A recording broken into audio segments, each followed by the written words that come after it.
विदेशी फंडिंग मामले में घंटों चली एनआईए छापेमारी।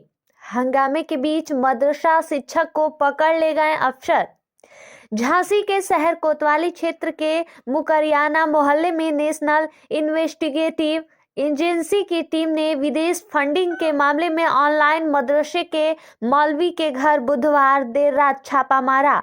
छापे की जानकारी होते ही मुस्लिम समुदाय में आक्रोश मच गया। करीब 8 घंटे की पूछताछ के बाद जब गुरुवार सुबह एनआईए टीम मुफ्ती खालिद नदवी को अपने साथ ले जाने लगी तो मस्जिद से अनाउंसमेंट कराकर लोगों की भीड़ बुला ले गई।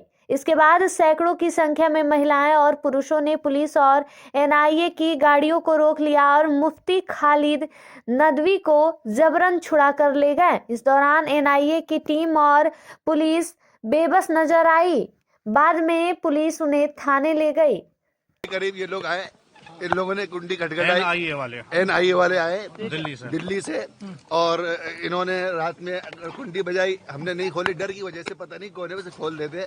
अकेले थे तो डर लगा कौन है, तो हमने अपने चाचा को फोन किया, वो आए पीछे से, फिर उन्होंने खुलवाई गुंडी तो हमने हल्का खोल दी। और हमें इसलिए इस वजह से नहीं खोली, डर लग रहा था, पता नहीं अकेले रात में 3 बजे कौन आगे कुंडी बजा रहा है, इस वजह से हमने कुंडी नहीं खोली।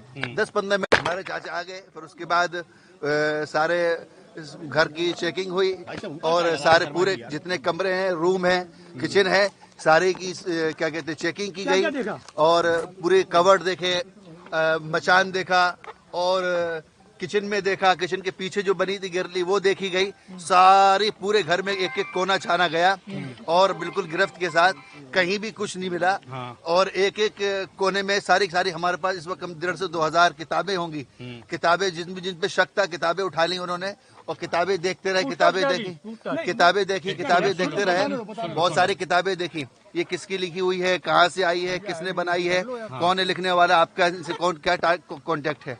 तो फिर उसके बाद एक झोले में सारी किताबें भर ली, सारे कागजात भर लिए, पासपोर्ट, वीजे, हमारा वीजा था तो सऊदी अरब गए थे जो हज के लिए, उम्रे के लिए अक्टूबर में, उसके बारे में जांच की। फिर उसके बाद ऊपर वाले पोर्शन में गए, ऊपर वाले पोर्शन में फिर पूरी जांच की और पूरी बात पूछी गई।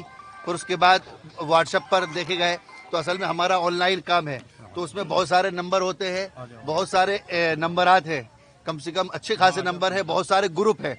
अब ग्रुप वो कह रहे कहाँ से आए हैं और ये नंबर इतने सारे कैसे आए, तो हमने उनको जवाब ये दिया कि हमारे ऑनलाइन क्लास चलती है तो उसके ऐड जाते हैं, ऐड चलते हैं, पोस्टर चलते हैं, पोस्टर में सब लोग कांटेक्ट करते हैं, सब लोग कि भाई हमें भी पढ़ना है और बाकायदा उन्होंने मैसेज भी देखे, एडमिशन के फॉर्म के मैसेज भी डाला हुआ है कि भाई देखो ये एडमिशन हो रहा है। तो इस वजह से उसके बाद फिर कहने लगे कि मौलाना इलियास गुम्मन साहब का मसला आया। मौलाना इलियास गुम्मन साहब कौन है, ये कहाँ से हुआ, तो इस सिलसिले में जांच चल रही है और जो कुछ है उन्होंने बना के दे दिया है, हमारे पास मौजूद है। आप कब से पढ़ा रहे हैं सर? हम ऑनलाइन पढ़ा रहे हैं, 10, 11, 12 साल से ऑनलाइन पढ़ा रहे हैं। आपके पास? हमारे पास सबसे ज्यादा इंडिया के हैं, इंडिया के सब बच्चे पढ़ते हैं।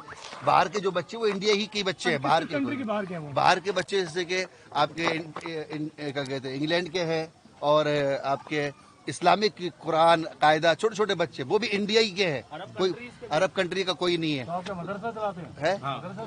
और मकतब चलाते हैं, कोचिंग चलाते हैं, coaching centre, Islamic coaching centre है जी। पैसे हमारे फ्री क्लास भी होती है, 50 रुपए भी, 100 रुपए भी, 200 रुपए भी, 1000 भी फीस है, 1500 भी फीस है। बैंक के अकाउंट में तलाशा किया, खंगाला गया, पूरा बैंक का खंगाला गया और उन्होंने ये कहा कि आपने कहाँ फंडिंग की, आपने उन्होंने ये कहा कि जांच में कि आपने कहीं बाहर ट्रांसफर किए पैसे, इसका बार बार वो जिक्र कर रहे थे, लेकिन हमने अभी तक कोई बाहर पैसे नहीं पहुंचाए। एक मिनट किस बिना पर ले जा रही है, आपसे क्या कहा ले जाने के लिए? अभी हमें खुद नहीं पता किस लिए ले जा रही है। नहीं, इन्होंने कहा कि जांच कराने ले जा रहे हैं। आपसे 8 घंटे के अंदर जांच में क्या पाया अधिकारी ने वो बताए।